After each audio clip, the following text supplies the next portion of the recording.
ناظرین کرام، کیا آپ نے کبھی سوچا ہے کہ مزدلفہ میں ہر سال دنیا بھر سے آنے والے لاکھوں حاجی شیطان کو کنکریاں مارنے کے لیے جو چھوٹے چھوٹے کنکر یعنی پتھر جمع کرتے ہیں، وہ آخر آتے کہاں سے ہے؟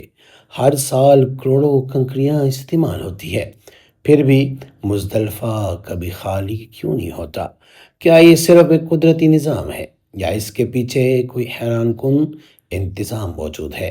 آج کی ویڈیو میں ہم مزدلفہ کی اسی حیرت انگیز راز سے پردہ اٹھائیں گے اور جانیں گے کہ یہ سنت کہاں سے شروع ہوئی اور آج تک کیسے جاری رہی۔ مزدلفہ مزدلفہ کیا ہے؟ مزدلفہ ایک مقدس مقام جو مینا اور عرفات کے درمیان ہے۔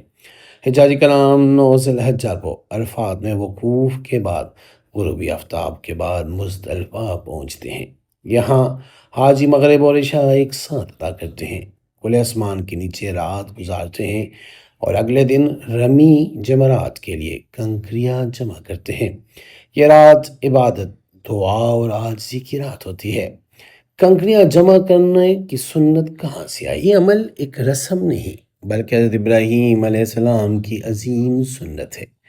روایات کے مطابق جب حضرت ابراہیم علیہ السلام اپنے بیٹے حضرت اسماعیل علیہ السلام کو اللہ کے حکم سے قربان کرنے جا رہے تھے تو شیطان انہیں بہکانے کی کوشش کی۔ تب حضرت ابراہیم علیہ السلام نے شیطان کو کنکریاں مار کر دور کر دیا۔ اسی یاد میں حاجی آج بھی جمرات پر شیطان کو کنکریاں مارتے ہیں، اور یہ عمل ہمیں سکھاتا ہے کہ برائی کو رد کرنا، نفس پر قابو پانا اور اللہ کی اطاعت کرنا اصل مقصد ہے۔ میرے اور آپ کے آقا حضرت محمد مصطفیٰ صلی اللہ علیہ وآلہ وسلم نے جو حج کیا یعنی حجۃ الوداع کے موقع پر انہوں نے بھی یہی سنت ادا کی، کنکریاں اکٹھی کی اور اسی طرح جمرات پہ رمی کی۔ مزدلفہ میں کنکریاں کہاں سے آتی ہے؟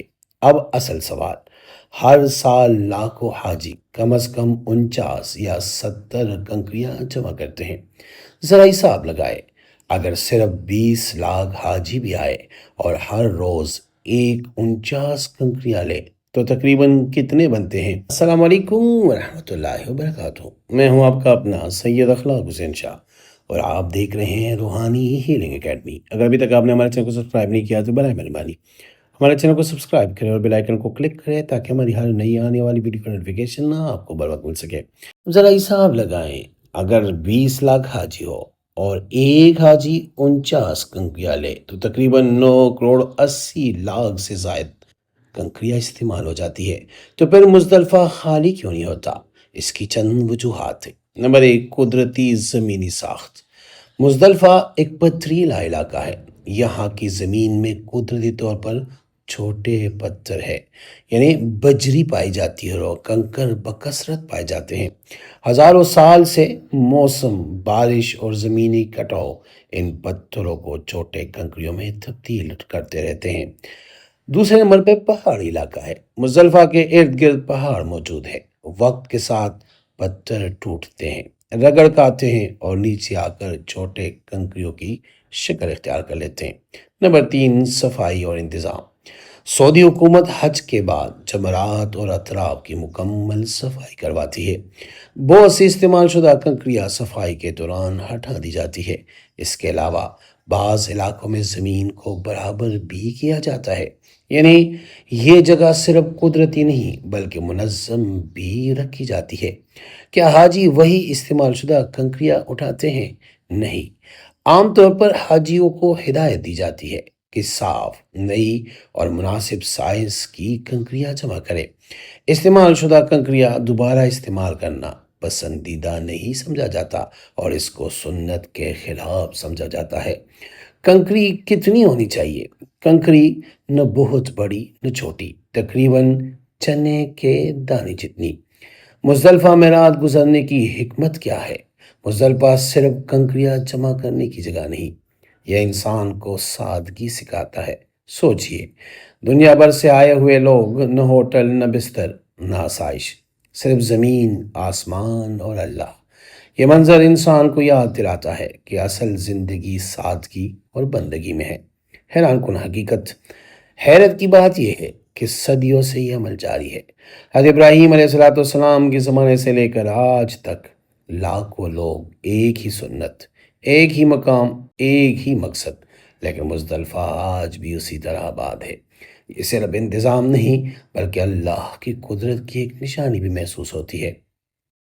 صدیوں سے لے کے آج تک جب بھی کوئی حاجی حج کرنے جاتا ہے اور وہ عرفات کے بعد مزدلفہ کی طرف نکلتا ہے تو اس کی یہی خواہش ہوتی ہے کہ مزدلفہ کی زمین سے ہی کنکریاں اکٹھی کی جائے، کیونکہ یہ مستحب عمل سمجھا جاتا ہے۔ اور میرے اور آپ کے آقا علیہ والسلام نے بھی اسی میدان سے کنکریاں اکٹھی کی تھی اور پھر اس کے بعد رمی جمرات میں وہی کنکریاں ماری تھی۔ اب یہ نہیں کہ اگر کسی اور علاقے یعنی منا سے یا عرفات سے آپ کنکر اکٹھا کریں تو آپ کا حج نہیں ہوتا، ایسا بالکل بھی نہیں ہے۔ اگر آپ کہیں اور سے بھی کنکر اکٹھے کریں پھر بھی آپ رمی جمرات کریں تو حج پہ کوئی اثر نہیں پڑتا، لیکن چونکہ مستحب عمل ہے، میرے آقا علیہ السلام سے یہ عمل ثابت ہے، تو اس لیے لوگوں کی کوشش ہوتی ہے کہ اس جگہ سے یعنی مزدلفہ سے ہی کنکریاں اکٹھی کی جائے۔ جیسے ہی مزدلفہ کی وہ رات جو آنسو سسکیوں سے اللہ کے سامنے کھلے آسمان کے نیچے اپنی عبادت میں مصروف حاجی جیسے صبح کی چاندنی شروع ہوتی ہے تو ہر کسی کی خواہش ہوتی ہے کہ ہم یہاں سے کنکر اکٹھا کریں، اور پھر کنکر بھی ایسے دیکھے جاتے ہیں کہ نہ زیادہ بڑے اور نہ زیادہ چھوٹے، کیونکہ یہی مستحب عمل اور یہی میرے آقا علیہ السلام کی سنت مبارکہ ہے۔ تو دوستو، آج آپ نے جانا کہ مزدلفہ میں موجود کنکریاں کسی جادو یا پراسرار راز کا نتیجہ نہیں بلکہ قدرتی زمینی نظام، پہاڑی ساخت، موسم اور بہترین انتظام کا مجموعہ ہے۔ لیکن اصل سبق کنکری نہیں بلکہ شیطان، نفس اور برائی کو رد کرنے کا پیغام ہے۔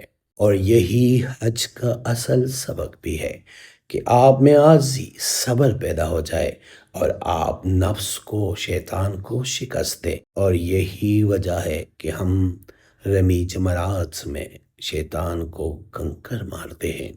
میری دعا ہے کہ اللہ پاک ہمیں بار بار حرمین شریفین کی عبادت حاضر نصیب فرمائے، اور جو بھی اس سال حج پہ آئے ہیں یعنی حج 2026 پہ، اللہ پاک ان کی عبادات کو قبول فرمائے، اور جو بھی اس ویڈیو کو دیکھے اللہ پاک ان کے دل کی تمام جائز مرادیں پوری فرمائے، اللہ پاک ان کو ہر قسم کی بیماری پریشانیوں سے محفوظ رکھے، آمین۔